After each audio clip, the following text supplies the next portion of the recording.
dedicated to Eastern and Southern Kentucky. This is WYMT Mountain News This Morning.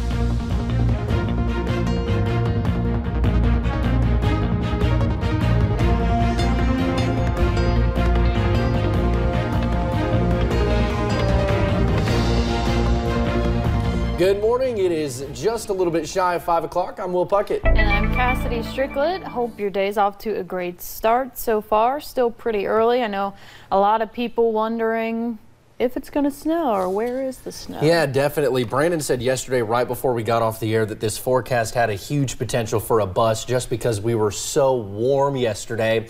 And while it's not to that bust level yet, right now some people might be waking up this morning, Brandon, and thinking otherwise. But once they see the radar here in a little bit, there's still a little bit of hope for the forecast at least to dump some sort of snow, right? Yeah, I think some folks will see flakes this morning, but the big thing that we've noticed overnight was we've been tracking this system. The moisture, of course, we talked about yesterday multiple times that the cold air had to catch up with the moisture.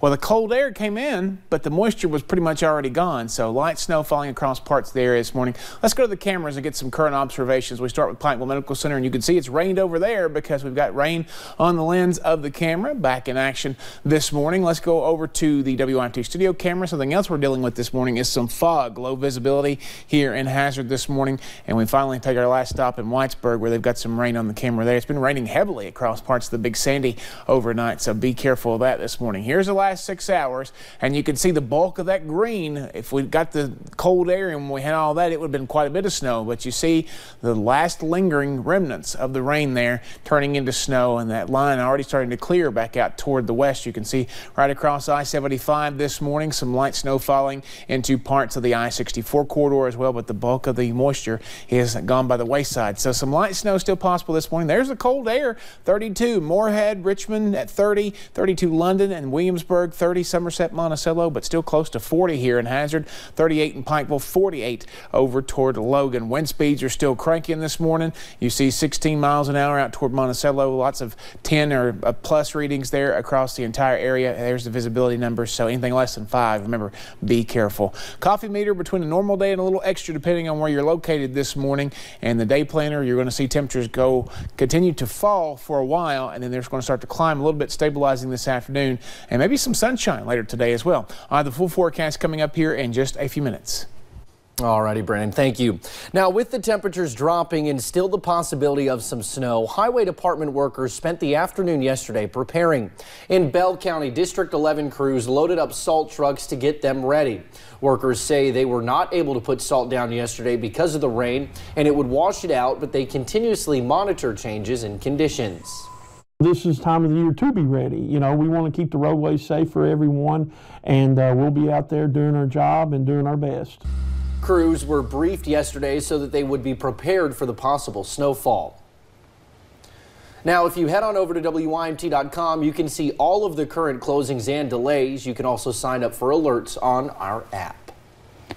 Well, on Tuesday, officials in Knott County voted for a partial county government shutdown. That means nearly 70% of the county employees will be laid off. Health insurance benefits will also be canceled for remaining employees and elected officials.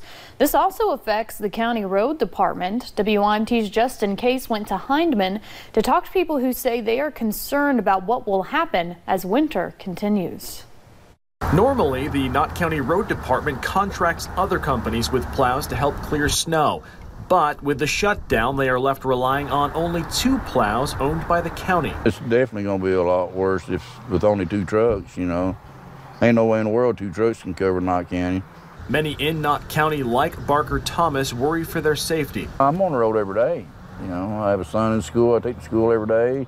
While the State Highway Department will still plow major roads like 80, 15, 160, and 550, more than 700 other roads in the county might suffer with only 2 plows in service. It's going to be devastating just trying to get from point A to point B with just 2 snow plows with 742 roads to maintain. If you have any medical issues or need to drive to medical treatment, McDaniel asks that you call the road department. We can't guarantee anything, but we will do our best to try to get to that specific place and try to get you out.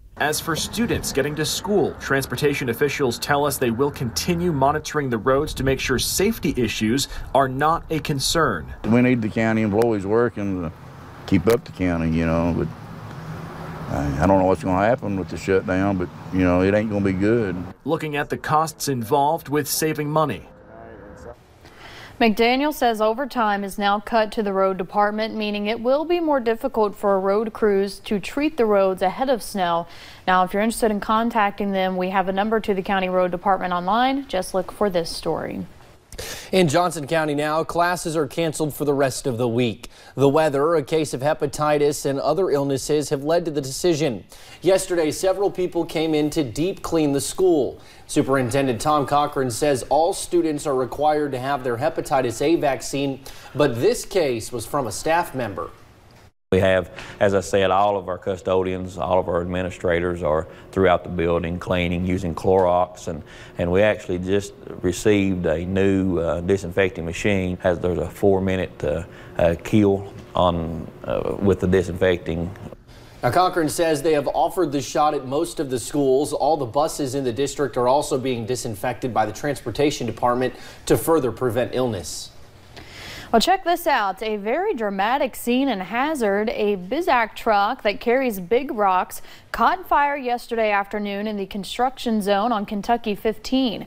This video was taken by Ben Brayman and posted to his Facebook page. Traffic was not stopped because it was not close enough to the road to cause problems. Thankfully, no one was injured. The Hazard Fire Department put the fire out.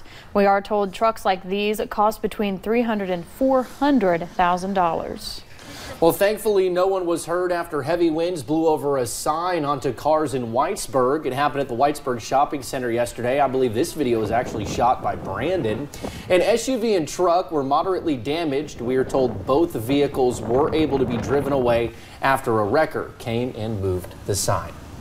Well, yesterday marked the 1-year anniversary of a shooting at a Western Kentucky school. Before the morning bell rang, a gunman killed 2 people and injured several others at Marshall County High School. Principal Patricia Greer says students still went to class yesterday. However, before school, they served breakfast to first responders. They then traveled to a nearby elementary school to read to students. Greer says the event still sticks with them, but does not define them. But it's part of us. It's part of Marshall County, and we want and believe it's healthy for our kids to work through this. Extra counselors are on campus this week and next, along with therapy dogs. The suspected gunman's next court date is scheduled for February 1st. A Wisconsin teen who escaped her alleged kidnapper earlier this month will receive the reward money connected to her case. Jamie Klaus was missing for 3 months. Hormel Foods in Genio, Turkey will donate their $25,000 contribution to the reward to Klaus. Klaus's parents work for Genio. They were killed in October when the teen was kidnapped. The FBI offered another $25,000 in reward money, but the question of who gets that portion remains up in the air. Meanwhile, the man accused of kidnapping a 23-year-old Boston woman was not in court for a hearing yesterday. The lawyer for Victor Pina confirms he will receive a mental evaluation before they proceed. Boston police say they found Olivia Ambrose just a mile from a bar she was last seen at Saturday night. A lengthy digital trail, including surveillance images of the suspect, helped police find Ambrose. Ambrose was spotted with Pina and another man at 2 different subway stations. Police tracked her cell phone to the apartment where she was found. It's obvious from the video surveillance that she did not go along willingly. Police say they do not know if Pina was at the bar where Ambrose was Saturday night. They did not find any weapons in his home, and they do not know if he threatened Ambrose. His motive is still also unknown. Well, it has now been more than a week after a deadly Knox County shooting, and the search for the suspect continues. Police say they believe Phillip Lee Lewis III is responsible for shooting and killing a man during an attempted robbery. Lewis is considered a very dangerous person. We know he is 24 years old. He has ties to Mississippi and Michigan. This is video just before police say he killed Gary Medlin. Police believe Lewis had a getaway driver. An Eastern Kentucky man is now behind bars accused of murdering a Boyd County woman. Police say they believe 34-year-old Jason Blevins is responsible for the death of 29-year-old Erica Spradlin. She was found in the yard of her Ashland home Saturday, suffering from multiple knife wounds. The incident currently remains under investigation. A mystery in the northwest portion of the mountains. People in several counties heard a loud boom Tuesday night. Devonna Hissel lives in the northern part of Jackson County. She says the mysterious boom shook the foundation of her house and scared a few of her neighbors. We've had it to shake the house before, but not so much that we even have a little dog that jumped. That never happened before. Now, this is not the only time folks have heard a loud boom in that area, like she just said. On Jackson County 911's Facebook page, we found reports of similar reports last Friday. The 5:10 this morning, coming up on Mountain News this morning, country singer and Kentucky native Chris Stapleton announces a concert date in the Bluegrass. We will tell you where and when you can get tickets. Plus, we check in to see what is happening in Hollywood in your Eye on Entertainment report.